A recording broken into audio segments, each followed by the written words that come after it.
This film, I believe, has been years in the making. Can you tell us about where you come into the picture on this? When did you first hear about this movie? I think I was probably one of the last pieces in. It was Jude and Gwyneth were already doing it, and Jude came to visit me with John Abnett, the producer, and they had this 5-minute tape that Carrie had made to show what could be done in this, and I just sat glued to it, and I was just really so excited that there was something that could get us all back to it. Just as an actor or as an artist, it's exciting to see something new. So was that what sparked you to it, as it were? Was this short film? There was a 4 or 5 minute short film, was it? So it wasn't a script. It wasn't a. No, there wasn't really, because the script you couldn't really understand. And it couldn't be explained to you what they were going to do. It was far too complicated to.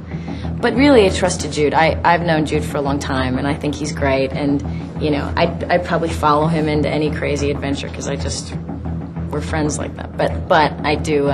I was thrilled that I was invited into this project. And then when I read Frankie, I loved her. Well, I want to ask you about Frankie. I love Frankie too. For people who won't maybe know about the movie, is there a way of explaining sort of the aesthetic of Sky Captain? Because it's easy to sort of say no sets and no locations or whatever, but in a way there's something much more wondrous about it than what's missing. It's sort of I think it's like all the new technology that we have and all the things that are available to us now. And we're at that time, I think, as artists where we're not sure, how much that takes away or how much that can add or what exactly, we use it as to escape or to cheat something. And this is kind of using all of the technology we now have with these great stories that from the periods we love, like the 30s and 40s, and using it all and seeing how much we can make with it. What can we do? Well, how can we push it? And so that makes it very exciting. So that's using the blue screen and everything you can possibly do with all the new technology to make something that would be impossible without the technology, which was very, very exciting.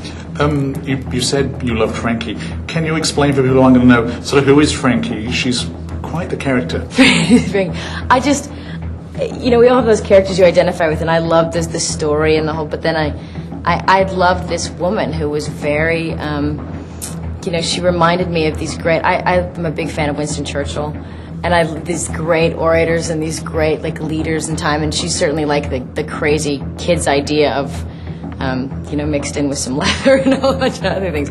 But she has this. I got all these tapes of these old RAF pilots, and I'd hear them speak and about what they were speaking about, and they had this great way of talking about their planes and I think there's the essence of what that was is just I loved it and it fascinated me. So that, and then she had these secrets as a woman. Is it hard to come up with a character such as this in the absence of what would conventionally be, a set and props? Can you tell us about that? Well, it's just one of those things that you think, because you don't know what's going to be created around you, oftentimes you can come walk into a set and you can understand that the set's going to help you. You're going to fit into the set. It's going to make sense in the movie.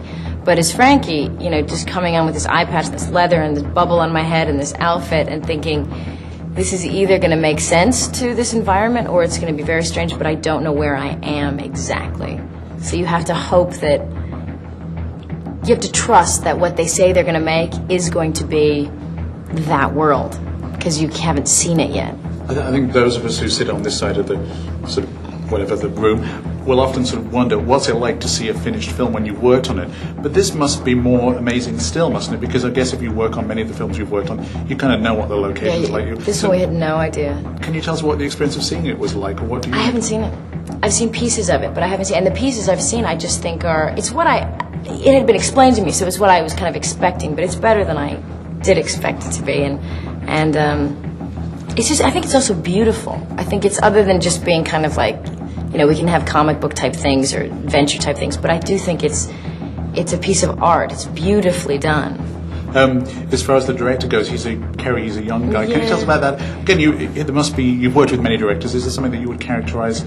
Kerry is he's a really genuine artist, and this was this wonderful idea that he had, and he's with his history with computers and understanding all of the science of this that we don't understand, and he's unbelievably good-natured. He is maybe because he is not a typical director.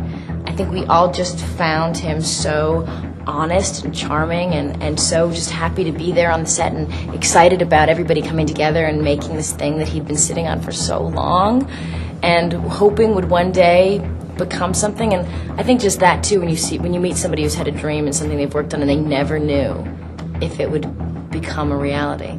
and you're part of it becoming that reality, and you see how grateful they are and how excited they are and how hardworking they are. It's very nice. And given this sort of innovative way of filmmaking, was it more challenging as an actor, or a very different experience, or is it just, you know, at the end of the day? It was only challenging that first moment of kind of realizing how that shyness, practicing the accent and wearing the outfit and sitting there and you know, there's that moment of looking at yourself and thinking, I shouldn't do this. You know, maybe I'll just tone the accent down. Maybe I'll just not wear the, you know, maybe I'll just, and then you just think, all right, I'm just going to do it. I'm going to do it 100%. And it's just, once you cross over that, then I couldn't stop myself. I was camping it up every 5 minutes, and I was completely out of control. But it's just that first moment of resorting back to when you were like 6 or 7 and you just pretended and did it big.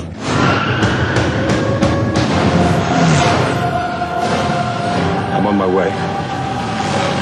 How do we get past those machines? Leave that to me. 5, 4. No! I see it! 3, 2.